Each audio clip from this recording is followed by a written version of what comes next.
First of all, it's great to be here, and I'm very proud of what Steve King has done in bringing this together, and I'm very proud of what Steve King is doing in Washington to defund and stop Obamacare, where he is playing a major leadership role. So I'm delighted to be back.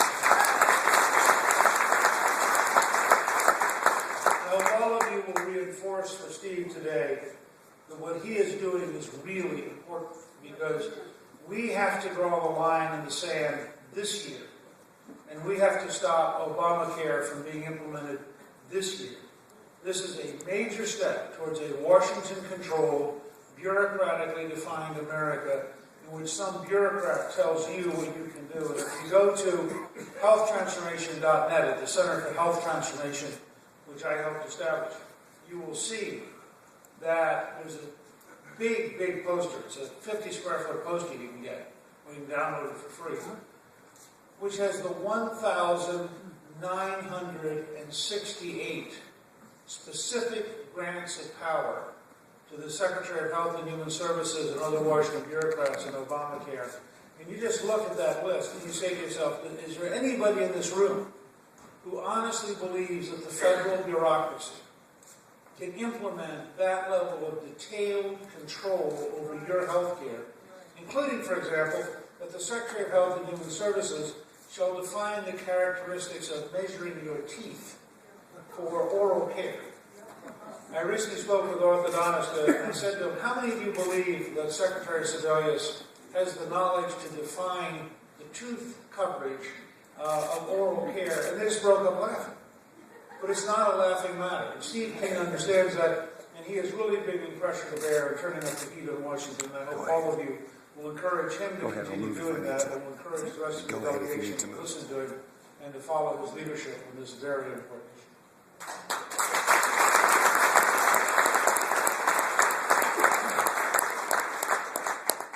Melissa and I are delighted to be back here and have a chance to be with you. She went to Luther College, so she spent 4 years getting to know Iowa winters better. But since she's from western Wisconsin, she actually thought of it as going south. I'm very optimistic. I believe that in 2012 we could win a historic election, and we could end the 80-year dominance of the left and fundamentally recenter this country back into a center-right government reflecting the core values of the American people.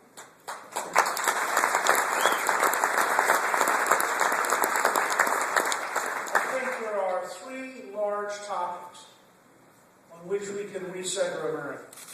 The first is values, because this is truly a center-right country, not a left-wing country. The second is the economy, because this is a country that favors jobs, paychecks, and economic growth. And the third is national security. Let me briefly describe why I believe this is true.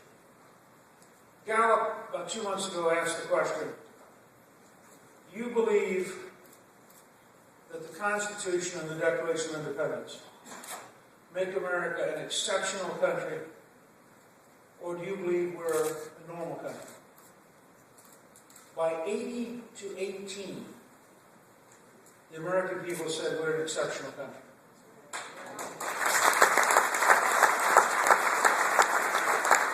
The problem is the 18 includes many of our politicians, many of our bureaucrats, many of our judges, much of our news media, and many of our tenured faculty. And so the fight we're in, well, frankly, we outnumber them better than 4 to 1.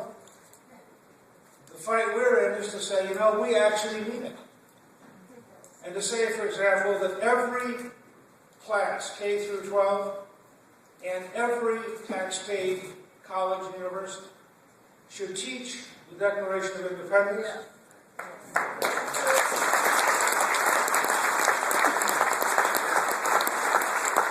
I don't care what the ACLU says.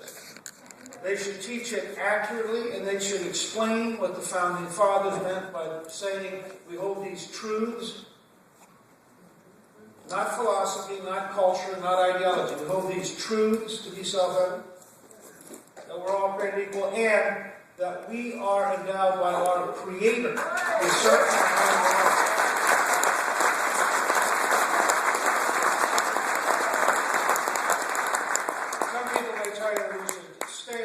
from values and stay away from social issues. I'm going to tell you, if you don't start with values, if you don't start by establishing who we are as Americans, the rest of it doesn't matter.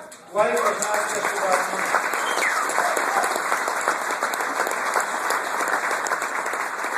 But second, we have to talk about the economy. Partly as a matter of values. America works when Americans are working. America works when you have a chance to go out and provide for your own family, not rely on the government. I don't want to redistribute wealth. I want to create wealth so that every American has a chance to have a better future and have a happy time because they're being productive, they're engaged in useful work, they're doing something that's meaningful to them. And that means we've got to get this economy growing again, and that means that we have to focus on cutting spending in Washington, getting power back out of Washington, controlling the bureaucrats who are trying to control us, and making it desirable and successful to invest and create jobs in America so that we can have a better future. The president in Brazil got it exactly backwards. You know, he goes to Brazil, President Obama goes to Brazil and says to the Brazilians, I'm glad you are drilling for oil offshore. And then he says, I hope we can be your customer. That's exactly backwards. I want us to create American energy in America, and I want Brazilians to be our customers.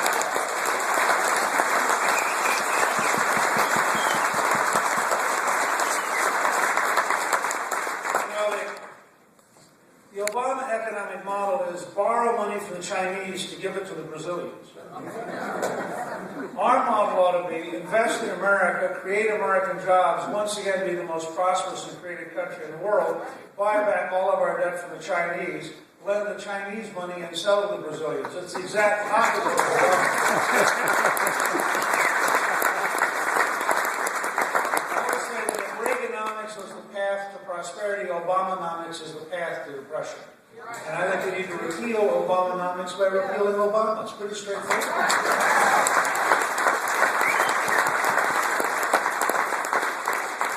The federal budget for 4 straight years. The only time in your lifetime we had 4 years of a balanced budget. We paid over $400 billion of federal debt off. And we had a very simple model. The opposite of the Washington mindset. First of all, this shocks so many people in Washington, we quit spending. It's amazing how much faster you get to a balanced budget if you quit spending. We had the slowest rate of increase in modern times. The 4 years I was Speaker, we averaged 2.9% a year increase, including all the entitlements. And we didn't raise taxes. We cut taxes. We had the largest capital gains tax cut in American history. And the reason was simple. We wanted to put people back to work, so we designed tax cuts that made it profitable to go out and create businesses. Unemployment went down from 5.4% to 4%. And if you want to balance this federal budget, the number one thing you can do is get the economy growing so fast that you are back down at 4% unemployment. That additional 6.5% of the American people going back to work, because I think the true unemployment rate is around 10.5 if you count folks who quit looking. If you got all 6.5% of the American people back to work, so they weren't getting food stamps, they weren't getting unemployment, they weren't getting Medicaid, they actually had a job and were paying taxes. The difference in spending and revenue in that one fact is the number one step back to a balanced budget. And then you got to control spending, reform the entitlements, and frankly, there are things you want the government to quit doing. I mean, if you look at the total failure of the Department of Energy, you can make a reasonably good case that we could probably disband 2/3 of the Department of Energy, and we would have more energy as a result.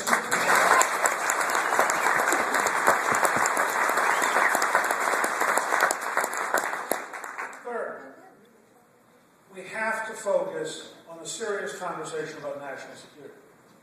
Now, I've gotten all sorts of articles last week saying Gingrich was one way or the other about Libya. Well, the fact is, on each day that I was on television, I was responding to where the president was that day. And so obviously there were contradictions, because one day he's over here, and I comment on being over here, another day he's over here, and you comment on being over here, and I say, well, Gingrich is commenting both ways. That's true. I was trying to follow along. Well, let me tell you the consistency. If you had asked me, should we jump in the lake, I would have said no. Once we jump in the lake, I say swim as fast as you can. Now, there's not a contradiction between saying let's stay dry and swim as fast as you can, if the intervening moment is you're in the lake. The president on March 3rd said Gaddafi has to go. At that point, he pitted the prestige and power of the United States against a dictator who's been anti-American for over 40 years. Now, I believe the only rational objective of the current intervention is to defeat Gaddafi as rapidly as possible. I would do it by using Egyptian, Moroccan, Jordanian, and Iraqi ground forces as advisors and as air controllers with the rebels, using all of Western air power as decisively as possible. You know, Secretary Gates was explaining that a no-fly zone doesn't just mean killing airplanes, so if you're killing tanks, it's because it's a no-fly zone. I have to tell all of you, I think this is linguistically so stupid. I have never seen a flying tank. And what they wanted to do was create a suppression zone for the purpose of defeating the Libyan military, then be honest and say, this is what we're doing. Because it's a totally different process. I happen to favor, once you get involved, I believe you get involved decisively, you win quickly, you minimize casualties, you get it over with, and you say publicly, we're getting rid of Gaddafi because you want Gaddafi's military to get up every morning and see a clear, simple message. He's gone. You want to go with it? But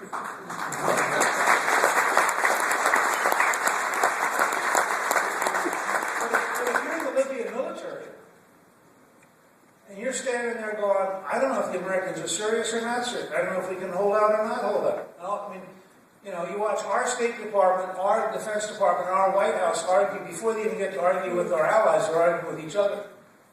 I'll say two other things about foreign policy.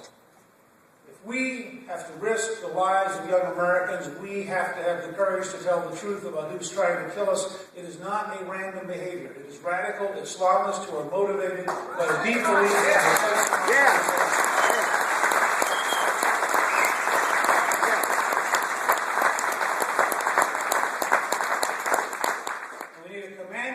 with the courage to tell the truth, not a spectator-in-chief who's confused about whether his job is kicking a soccer ball or leading the United States. Yeah. Lastly, on national security. I'm a historian. Now, the president was the editor of the Harvard Law Review. He's obviously a really smart lawyer. I listened to him explain his authorities. He explained that the United Nations, the Arab League. I went back, because as a historian, I didn't remember this. Cliff and I made some movies about American history. We were recently up at Independence Hall where the Constitution and the Declaration of Independence were written. I went back to check. You can do this with your own copy of the Constitution. I couldn't find Arab League anywhere in the Constitution. I found Congress. I found the idea that the president might consult with the United States Congress. But to say to us Americans, he's relying on a collection of dictators called the Arab League and a corrupt institution called the United Nations. And by the way, he didn't quite get around to consulting the U.S. Congress. That is a fundamentally false model of American government.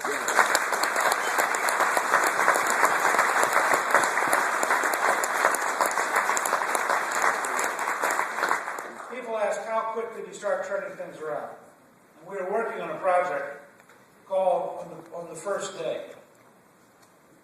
Imagine on the first day, after the inaugural, all of you who watch inaugurations know, the president goes inside to have lunch with the congressional leadership after the inaugural speech. What if there was a 1-hour break? The president went into a room in the Capitol and signed executive orders that had already been discussed, they were already on the internet. It had already been drafted technically by veterans from the Reagan and Bush administrations. I'll give you a couple examples. You could do this literally in minutes to begin turning the government. I'm just going to give you 4 quick examples. The first executive order might be to abolish every czar in the White House as a law.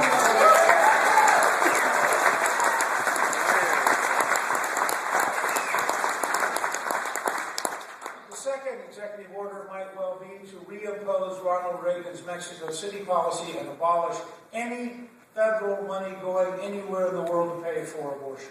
The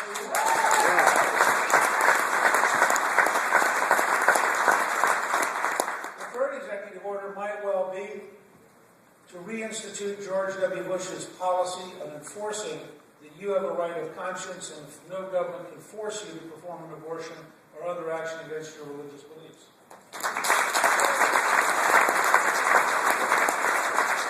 A fourth executive order might well say to the State Department, you will allow countries to designate their own capital, and we will cite the United States Embassy in whatever capital that country designates. The only country in the world where the United States refuses to allow the country to define its own capital is the democracy of Israel, and it is profoundly wrong to discriminate against the Israeli government's rights.